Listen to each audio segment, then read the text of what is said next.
ओम नमः श्री महावीराय नमः। श्री द्वादशांग श्रुत देव्यै नमः। आचार्य श्री आदिसागर महावीर कीर्ति सन्मति सागर गुरुभ्यो नमो नमः। परमपैवड्डमदिं परमेट्टीनं करोमि नवकारं सगपरसिद्धिनिमित्तं कल्याणालोयणावोच्छे।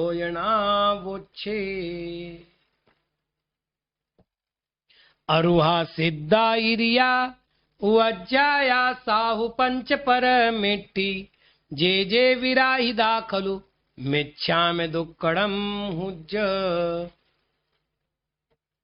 कल तक हम लोग चार परमेष्टियों की विराधना किस प्रकार हो सकती है और उससे हम किस प्रकार बच सकते हैं इसकी चर्चा कर चुके हैं। पांचवें परमेष्टि के संबंधित हम चर्चाएं कर रहे हैं।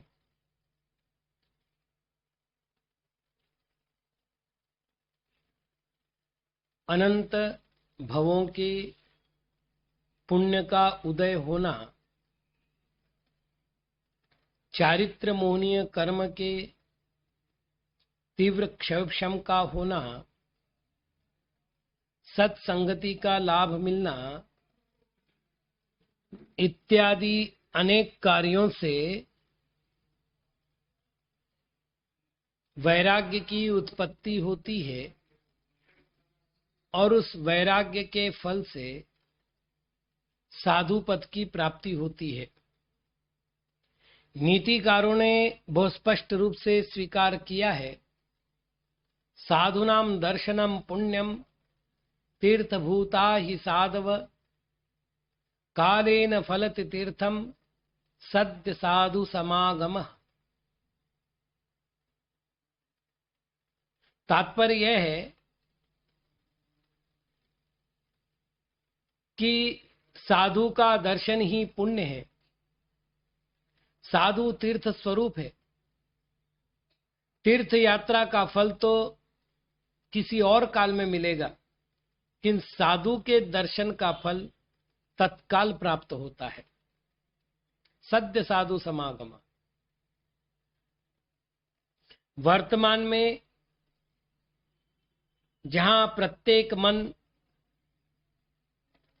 अनेक प्रकार की आशंकाओं से भयभीत है, प्रत्येक जीवन अनेक प्रकार की कठिनाइयों से व्याप्त है, ऐसे समय में गुरुजनों का आशीर्वचन, गुरुजनों का ध्यान, गुरुजनों का वैयावृत्ति आदि करने का सद्भाग्य बहुत कम जीवों को मिलता है।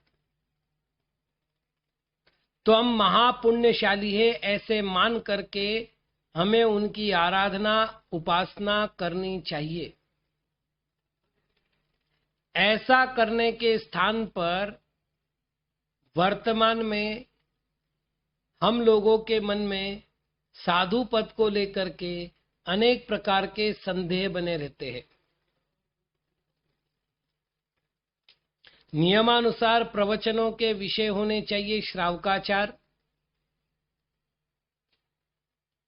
नियमानुसार प्रवचन के विषय होने चाहिए सदाचार। वो विषय छोड़ करके वर्तमान में प्राय करके साधुओं के आचार पर ही आरंभ हो चुकी है चर्चाएं। कुछ वक्ता तो उपहासात्मक वचन बोलकर के अपनी विद्वत्ता को प्रदर्शित करना चाहते हैं। नहीं जानते वो कि वो जिन शासन का कितना नुकसान कर रहे हैं। अभी एक वक्ता ने कहा, नंगा तो पशु भी हो सकता है, केवल नंगे होने से कोई महाराज हो जाते हैं क्या? पीड़ा हुई। दिगंबर साधु नंगा होता ही नहीं है।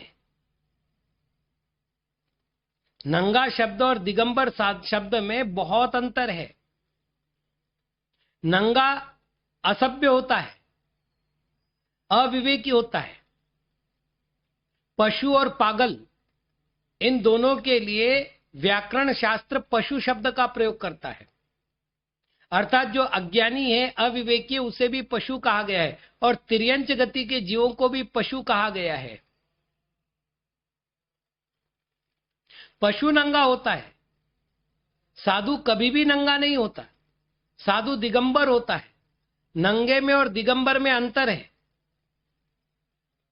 आपने अगर पशुओं को देखा होगा तो सड़क पर ही वो व्यभिचार करते हुए मिल जाएंगे। मल मूत्र गमनागमन इत्यादि जितनी क्रियाएं हैं, उनमें वो कभी भी विवेकशील नहीं होते। यदि एक कुत्ता मंदिर में भी बैठा है तो वहीं वो टांग ऊपर करके पेशाब कर देगा, वहीं वो मल कर देगा। रथ यात्रा के लिए हाथी घोड़े वगैरह लाते हैं ना, वो उस रथ यात्रा के मार्ग में ही मल करते चलते हैं। उन्हें ये नहीं मालूम कि मेरे ऊपर भगवान है। नंगा अविवेकी होता है। और यहां वस्त्र तो है, दिशा वस्त्र है, निर्विकारता वस्त्र है। इसके लिए आचार्य ने एक शब्द दिया है, धवला की पहली पुस्तक में इस शब्द का अच्छा प्रयोग हुआ है, यथा जात रूप धर। जैसे जन्मा वैसा रूप।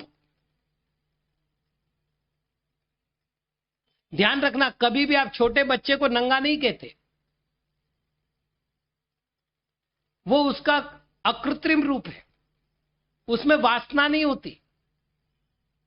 साधु के वेश में कभी वासना नहीं होती। जो कहते पशु भी नंगे होते और साधु भी नंगे होते हैं, उसने गलत तुलना की है,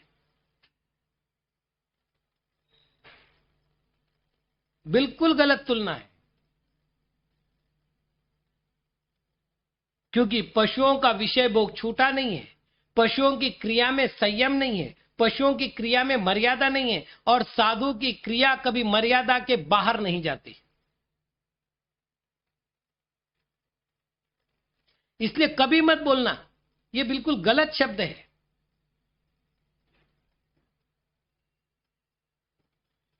ऐसी बहुत सी चर्चाएं। मैंने एक बिटिया को दीक्षा लेने के लिए कहा तो उसकी मां ने कहा, महाराज आप माफ कर दीजिए, मेरी बेटी को दीक्षा के लिए मत कहिएगा। मैंने कहा क्यों? बोले आज हम आपके संग में छोड़ जाएंगे, कल आप ये कहेंगे कि इसको अमुक तकलीफ है, आप आकर के सेवा करो, कोई सेवा नहीं करता। कल आप कहोगे इसके लिए अमुक वस्तु की आवश्यकता है, आप भिजवा दो, तो हम पूरे जीवन भर कब तक गुलामी करेंगे। मैंने कहा आपको ये किसने कहा? नहीं, हमने तो श्रावकों के मुंह से यही सुना है, विद्वानों के मुंह से यही सुना है कि संघ में तो चले जाते हैं, संघ में व्यवस्था होती नहीं तो पूरी घर से व्यवस्था कराते हैं। मैंने कहा मुझे दीक्षा लेकर के, मतलब घर छोड़ करके 86 में मैंने घर छोड़ा है। 28/4/1986 को मैंने घर छोड़ा है। तब से लेकर अब तक मेरे घर से 1 रुपए की वस्तु नहीं आई है। जब तक गुरु चरणों में रहा, मेरी सारी आवश्यकताएं गुरु महाराज ने पूर्ण की। गुरु चरणों से बाहर निकला, भक्त आकर पूछता है हमारे लायक कोई सेवा हो तो बताइए, और कई बार तो कहने की आवश्यकता ही नहीं पड़ती, आवश्यकता देख लेते हैं और पूर्ति कर देते। कई श्रावक तो मां की भूमिका निभाते, मां को कभी नहीं कहना पड़ता कि बेटा भूखा है, मां को कभी नहीं कहना पड़ता कि बेटे को अमुक की आवश्यकता है, मां उसकी आवश्यकता को जान करके स्वयं ही पूर्ण कर देती है। कई भक्त तो ऐसा कर रहे हैं, आज इतने साल हो गए, इतना बड़ा संघ लेकर चल रहा हूं, आज तक तो कभी किसी के घर से मंगाना नहीं पड़ा, और ना ही वैयावृत्ति के लिए किसी के घर से मंगाना पड़ा। उल्टा जो संघ में सेवा होती है, कोई आकर देखे संघ में कैसी सेवा होती है, रहकर देखे, सालों, 1-2 दिन नहीं कह रहा हूं। एक माताजी की पैर की हड्डी फ्रैक्चर हो गई थी, 1.5 साल बाद उसकी सेवा हुई, उसको उठाना बैठाना, उनकी शुद्धि कराना, उनके शौच साफ कर, खुद गंडी माताजी जाकर के उनकी शौच फेंक करके आती थी। श्रावक से नहीं करवाई गई सेवा, खुद गंडी माताजी आती थी, उनका आहार करवाती थी सामने बैठ करके। ऐसा नहीं कि तुम्हारा देख लो, श्रावक तुम्हारी सेवा कर देगा, श्रावक करेगा तो करेगा, नहीं तो नहीं करेगा। जितनी वैयावृत्ति संघ में होती, अगर किसी संघ में संलेखना चल रही हो, जाकर के बैठना और देखना।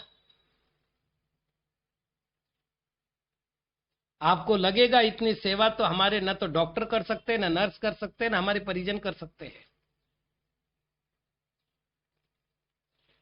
अब ये बात अलग है, कोई अनाड़ी व्यक्ति ये कह दे कि भाई हमारी वैयावृत्ति संघ में नहीं होती। अब सबकी सब प्रकार से अनुकूलता तो नहीं हो सकती, अनुकूलता संघ के हिसाब से होती है, और ये बात परिवार में भी लागू है। प्रत्येक सदस्य की इच्छा पूर्ति नहीं होती, जैसे परिवार की व्यवस्था होती है वैसे ही पूर्ति की जाती है।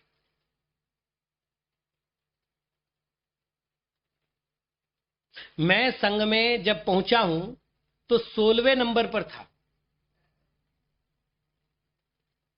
जब मेरी मुनि दीक्षा हुई मैं 12वें नंबर पर आया।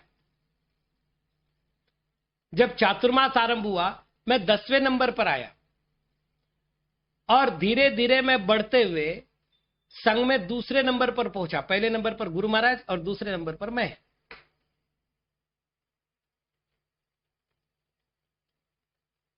सोलहवें नंबर से लेकर दूसरे नंबर तक जो भी मैंने प्रगति की, उसमें आपको यह बता रहा हूं कि मेरे गुरु महाराज मुझे यह समझाते थे, बेटा सोना कैसा है।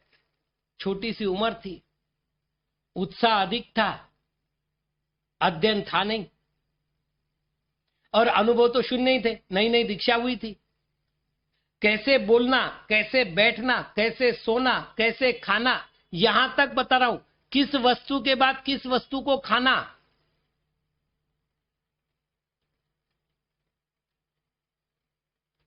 बिना औषधि के कैसे जीवित रहना, अपनी साधना को बचाने के लिए, अपनी साधना की वृद्धि के लिए कैसे अपने जीवन को ढालना।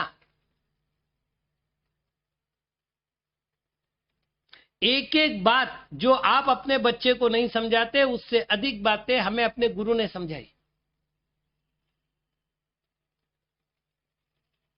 आपको सुनकर एक आश्चर्य होगा, एक दिन मैं गुरु महाराज के पास गया। हमारे संघ में एक रिवाज था कि आहार के बाद हम गुरु चरणों में जाएंगे, नमस्तु करके बोलेंगे कि गुरुदेव आज अमुक श्रावक के यहाँ आहार हुआ है। आहार निरंतराय हुआ तो निरंतराय हुआ है, अंतराय हुआ तो अमुक चीज में अंतराय है, वो सारा बोलेंगे। ये खाया। एक दिन महाराज अकेले ही बैठे हुए थे, आहार के बाद साधु थोड़ा सा आने में देरी होगी। मैं पहुंचा, मैंने अपनी बात कही, मैंने कहा महाराज आज नारियल लिया। तो महाराज ने पूछा नारियल के गट्टे लिए, नारियल का किस लिया कि नारियल का पानी पिया। तो मैंने कहा महाराज अब ये भी बोलना पड़ेगा क्या? तो महाराज ने कहा तुम बड़े अधीर हो सुविधि सागर जी, हम तो इसलिए कह रहे थे कि अभी तुम छोटे हो, दीर्घ काल तक तुम्हें साधना करनी है। यदि दांतों में सड़ांध आ गई, पायरिया हो गया या दंत रोग हो गया, तो तुम्हारे पास अदंत धावन मूलगुण तोड़ने के अलावा दूसरा कोई उपाय नहीं रहेगा। तो अन्नकण वगैरह जो फंसे रहते हैं, उस कारण से पायरिया वगैरह होने की संभावना होती है, मसूड़ों की मजबूती खत्म होती है। इसलिए कम से कम हफ्ते में 15 दिन में एक बार सही थोड़ा सा नारियल चबा करके खाना चाहिए, जिससे कि दांतों की मजबूती बने, छेद ना पड़े, पायरिया ना हो, मुंह से बदबू ना आवे, क्योंकि दांतों नहीं करना है।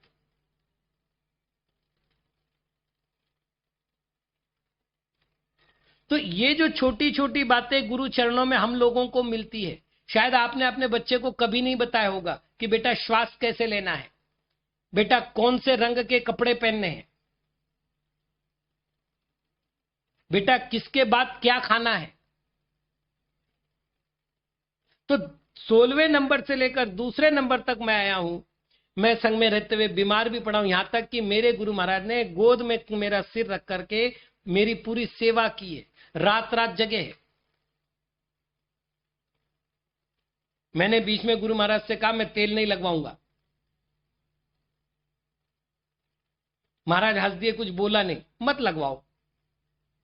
अब मेरे लगातार 3 अंतराय थे, लगातार विहार भी चल रहा था, तो एकदम छटपटाहट हो रही थी, गर्मी तेज थी, राजस्थान की बात है, चक्कर सी आने लगी। जैसे तैसे शाम की सामायिक पूरी की और गुरु महाराज के सामने ही बैठकर सामायिक करते थे, वहीं लुढ़क गए, होश ही नहीं सुबह तक। कब नींद लगी, कब क्या हुआ। चटाई लेता नहीं था, जमीन पर सोता था, इसलिए कोई बाकी विकल्प नहीं थे। आचार्य महाराज ने रात्रि को तेल लिया, अब मुझे उठाना भी नहीं है उनको, तो तेल लिया और तेल लगाया। अब जहां तक हाथ गया वहां तक तो लगाया, जहां तक हाथ नहीं गया वहां पर तेल के जैसे वो अ, ये पड़े रहते ना डब्बे जैसे, वैसे पड़े थे। सुबह मैंने उठकर देखा ये क्या, मेरे ऊपर किसी ने तेल लगा दिया। तो मैंने एक मुनिराज से कहा, महाराज ये कोई तरीका होता है यार तेल लगाने का, ये क्या है, किसने लगवा दिया रात को। तो मेरे को वो कहते, छुप रहे, गुरु महाराज ने लगाया था।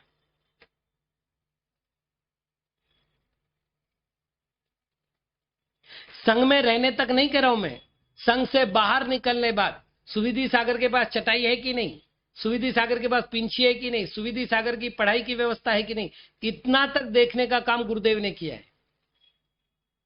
आप तो ये कहेंगे वो कमाऊ पूत है, गया सो गया, फोन करके पूछ लेंगे कैसा है, बस हाय हेलो, पीछा छोड़ो। तो ऐसा नहीं होता कि बाहर जाने के बाद उनका ध्यान नहीं रखा जाता हो, संघ में रहते हुए कोई उन पर दबाव डाला जाता हो, शोषण किया जाता हो, उनके विकास के लिए परिणति नहीं की जाती हो। मुझे पहले चातुर्मास में जहां मूलाचार का स्वाध्याय चल रहा है, वहां हरिवंश पुराण का स्वाध्याय चल रहा है, वहां समयसार का स्वाध्याय चल रहा है, वहीं पर ज्योतिष के लिए ब्राह्मण पंडित लगवाया गया। और स्वयं महाराज जब भी हम बैठते थे, कभी मंत्र शास्त्र की चर्चा करना, कभी ज्योतिष शास्त्र की चर्चा करना, कभी संलेखना की चर्चा करना, संलेखना की पूरी विधि, एक एक एक एक क्रिया पूरी गुरु महाराज ने व्यवस्थित करके सिखाई, बताई, ऐसे करना है, वैसे करना है, ये करना है, कई नक्शे निकलवा दिए।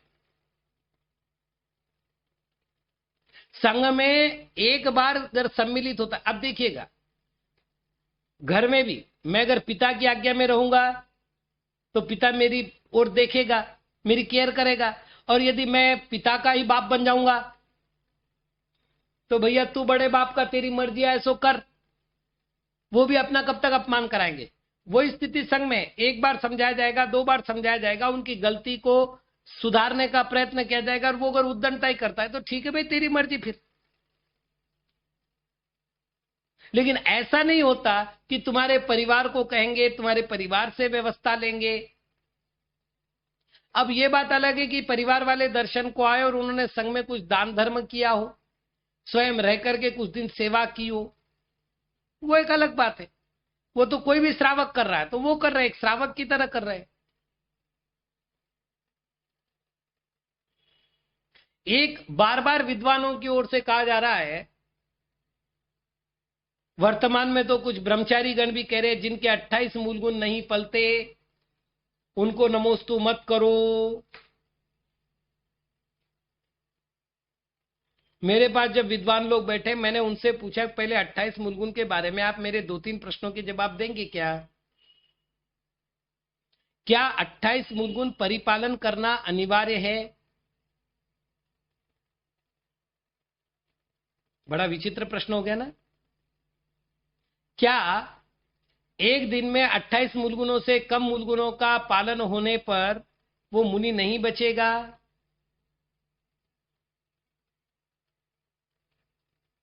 मैं ठीक से समझा देता हूं आपको। मुनिराज केशलोच कितने दिन में करते? 2 महीने में, 3 महीने में, अथवा 4 महीने में एक दिन। केशलोच तो मूल गुण है। तो जिस दिन केशलोच नहीं किया उस दिन मुनिराज के मूल गुण कितने? प्रश्न समझ में आया ना।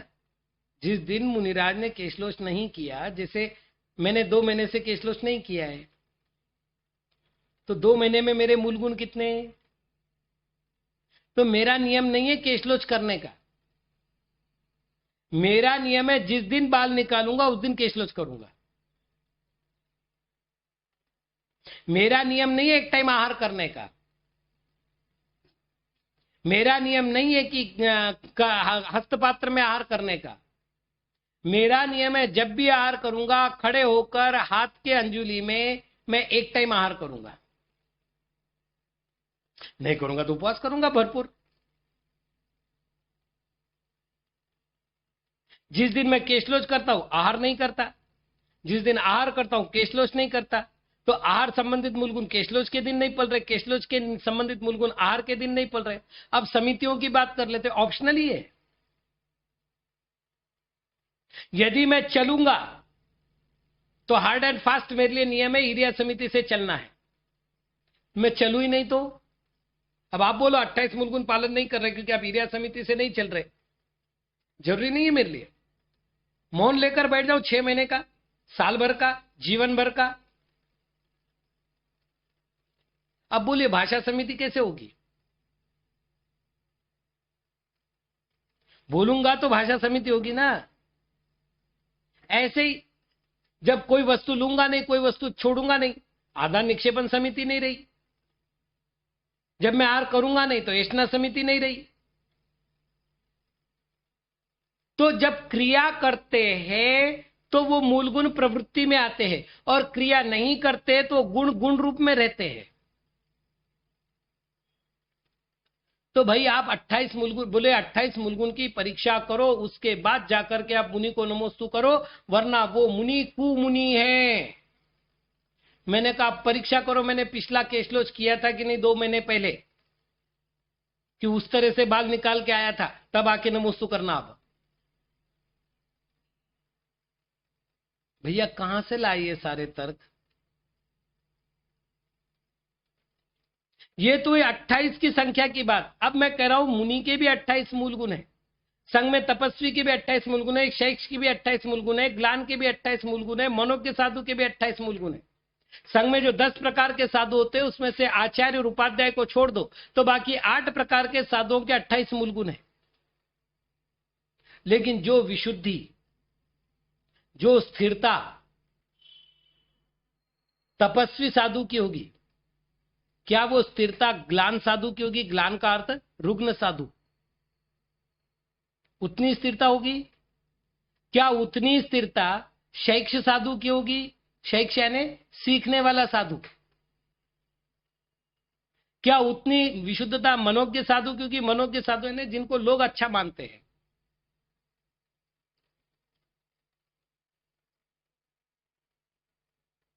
सामान्य रूप से 35% मार्क पर पास माना जाता है लौकिक व्यवहार में, परीक्षा में। वैसे ही साधुओं के 28 मूल गुण तो रहेंगे, उनके परिपालन करने की जो मात्रा होगी, विशुद्धि होगी, उनमें बहुत बहुत बहुत अंतर होगा। आप दूसरे की बात तो छोड़ दो, एक साधु की बात कर रहा हूं मैं। उदाहरण के लिए अपन मेरे को ले लेते, रात्रि को मैं 4 घंटे 5 घंटे ठीक ढंग से सो चुका हूं, शरीर एकदम तरोताजा हो गया है, सुबह उठकर सामायिक कर रहा हूं। जिस प्रकार के वो सामायिक के परिणाम होंगे, एक वो परिणाम, आज दोपहर में मुझे विहार करना पड़ा और 15-17 किलोमीटर चलना पड़ा, धूप तेज थी, आज का अंतराय था, गला सूख रहा था। अब शाम को मैं सामायिक को बैठा,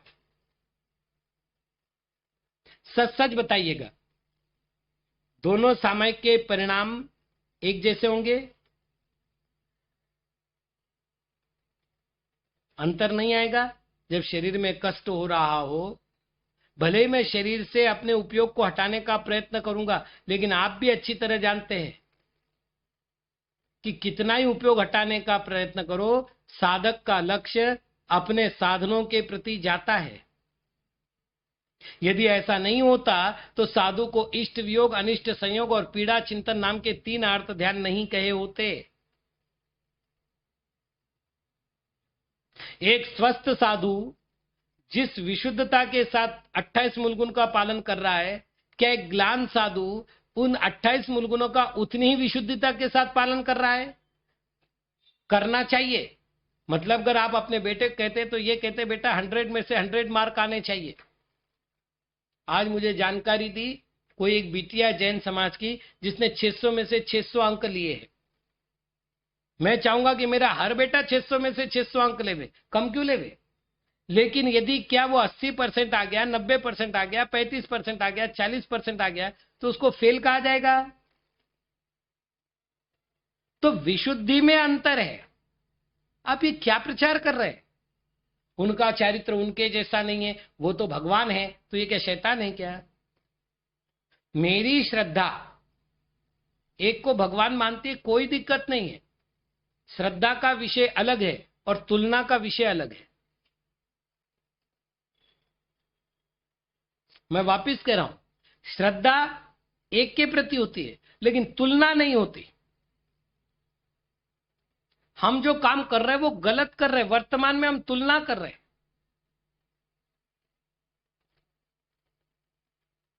ये तो ऐसी बात हुई, एक पिता ने कहा तेरे उम्र में देखो वो कितना अच्छा काम करते थे। तो उसने कहा पापा आपकी उम्र में तो लाल बहादुर शास्त्री प्रधानमंत्री बन गए थे, आप तो अभी तक सर्वेंट बचे हो। तो ये कोई बातें नहीं, तुलना मत कीजिए। साधना की पद्धति, अपने अनुभव, अपना शास्त्राभ्यास, अपना उत्साह, अपना बल, ये सभी साधकों का भिन्न भिन्न है। यदि उनमें समानता है तो दिगंबर मुद्रा समान है। और नीतिसार समुच्चय में बहुत स्पष्ट बात कही है, मुद्रा सर्वत्र मान्यते। मुद्रा सर्वत्र पूज्य है।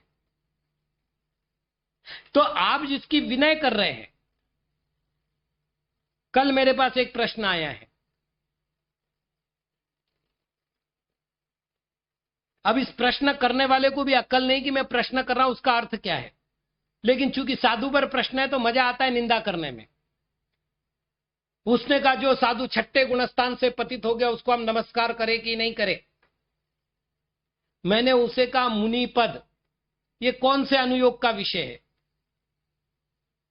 बोले चरणान योग का। मैंने कहा गुणस्थान कौन से अनुयोग का विषय है? बोले द्रव्यानुयोग का। मैंने कहा फिर एक अनुयोग को दूसरे अनुयोग में डालने का अधिकार तुझे किसने दिया रे? उसके बाद बात करेंगे कि मुनि की क्या करनी चीजें।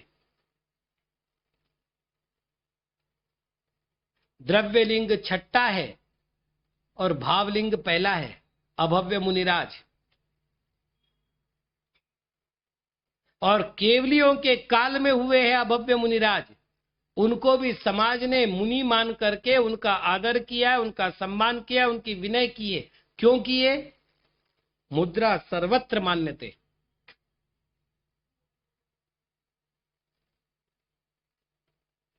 कल एक प्रश्न आया, इससे तो शिथिलाचारी साधु को भी मानना चाहिए। मैंने कहा शिथिलाचार कहते किसको है?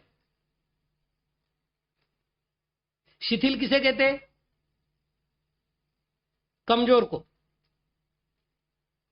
आचार नष्ट नहीं हुआ, आचार कमजोर हुआ है।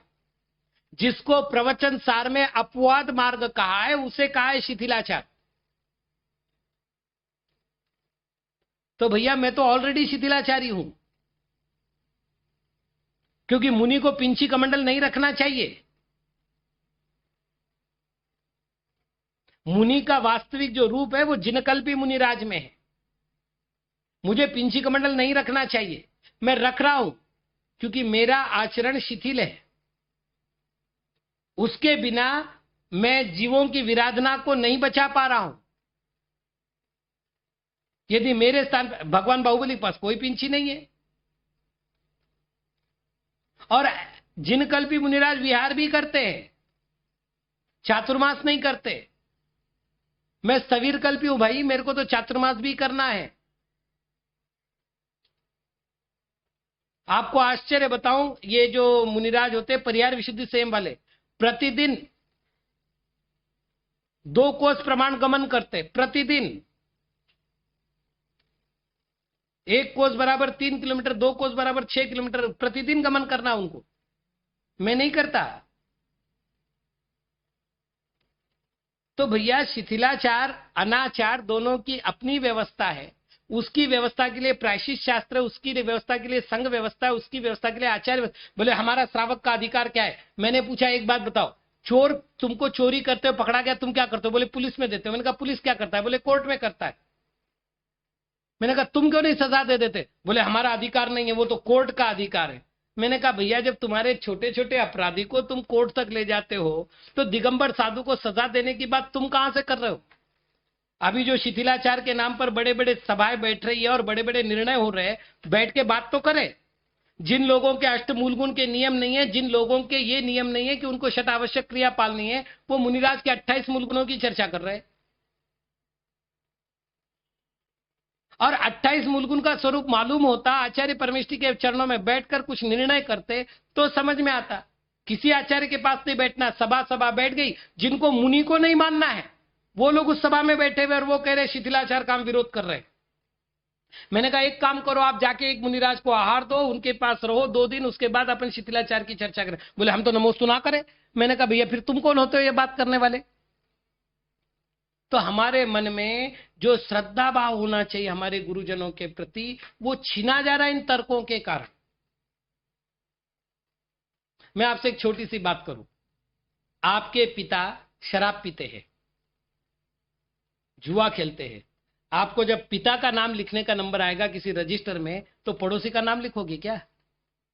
पिता का ही लिखोगे ना। वो पिता के काबिल ही नहीं, आप उससे बात भी नहीं कर रहे। महाराज वो करे ना करे, हम लोक में तो पिता के नाम पर उन्हीं का नाम लेंगे। यही है ना सही? तो भैया गुरु जब भी बोलना पड़ेगा आपको दिगंबर मुद्राधारी कोई गुरु बोलना पड़ेगा, किसी सवस्त्रधारी को गुरु नहीं कह सकते आप। तो फिर इनकी मर्यादा करिए, इनके प्रति शिष्टाचार के भाव रखिए। हे प्रभु, मेरे द्वारा यदि इस प्रकार से कोई शिष्टाचार का अपहरण हुआ हो, मेरे द्वारा दिगंबर साधुओं के प्रति कोई अपशब्द बोला गया हो, मेरे द्वारा उनके प्रति कोई निंदा भाव जगा हो, निंदा की हो, वो मेरे सारे दोष मिथ्या हो जाए। तो जे जे विराहिदा खलु मिथ्या में दुक्कड़म हुज्ज, जो जो विराधना होती हो वो मेरी सारी मिथ्या हो जाए। आज के विषय पर मैं आपसे एक प्रश्न जरूर करना चाहूंगा कि मुनियों को लेकर के वर्तमान में बहुत से प्रश्न उठ रहे हैं। खासतौर से बड़ी बड़ी परिषद मुनियों के विरोध में न जाने कितने कितने नियम लागू करने की बात कर रही है। सब आप सुधी लोग हैं, आप लोगों के पास बुद्धि है, विवेक है, और मैं आपके प्रश्नों के उत्तर खुलेआम दे रहा हूं। मैं कोई छिपा करके बात नहीं कर रहा हूं। मन की शंका निकालने के लिए आप कल का विषय अपन केवल ये रखें, वर्तमान के मुनि, और आप अपने खूब प्रश्न भेजिएगा। बस किसी प्रश्न में किसी साधु का नाम नहीं हो, क्योंकि हम व्यवस्था पर प्रश्न कर रहे हैं, व्यक्ति की निंदा नहीं। मेरी बात समझ में आई ना? मैंने पूछा श्रावक के आवश्यक कितने, मैं ये नहीं पूछ रहा हूं कि एक्स नाम का श्रावक ये 6 आवश्यक नहीं पालता, उसको हम श्रावक माने कि नहीं माने, ये व्यक्तिगत उसकी विषय हुआ। तो आप सामूहिक रूप से जो प्रश्न कर सकते हैं मुनिचर्या को लेकर के, एक बार प्रश्न करिए। और ये प्रश्न आप केवल इस ग्रुप में मत रखिए, क्योंकि इस ग्रुप में तो थोड़े से लोग हैं, 100 लोगों से ज्यादा इसमें आ ही नहीं सकते। तो आप फैलाइए इस विषय को, और एक बार समाज में जाने दीजिए कि भाई आगम ये कहता है, व्यवस्था ये कहती है। अभी जैसे कल एक प्रश्न आया कि कोरोना के समय में एक चौका लग रहा है, साधु एक ही चौके में आहार कर रहे हैं, उद्दिष्ट आहार है कि नहीं? तो भाई मैं अगर मुद्रिका लेकर बाहर निकलूं और सरकारी ओर से प्रतिबंध होने के कारण से राजद्रोह होता है, तो क्या आप चाहेंगे कि आपके साधु राजद्रोह करें और पूरे समाज को संकट में डाले? तो निर्दोष आहार करना जरूरी है या श्रावक के घर जाके आहार करना जरूरी है? ऐसे बहुत से प्रश्न। बोले 4-4 महीने पहले होगन, 5-5 महीने ऐसे रुके, साधु 9 महीने रुक सकते हैं क्या? अरे भैया हम नहीं रुके हैं, लेकिन राजबंधन है ना। ये नियम किसने बनाए थे? राजा ने। तो ऐसे बहुत से विषय है, आप एक बार मन की भड़ास निकाल लीजिए, ताकि हमारी श्रद्धा पवित्र, और जिस दिन श्रद्धा पवित्र होगी हमें अपने श्रद्धा पक्ष से कोई डिगा नहीं पाएगा, और वही सच्ची श्रद्धा हमारे मोक्ष मार्ग का साधन बनेगी। ओम नमः।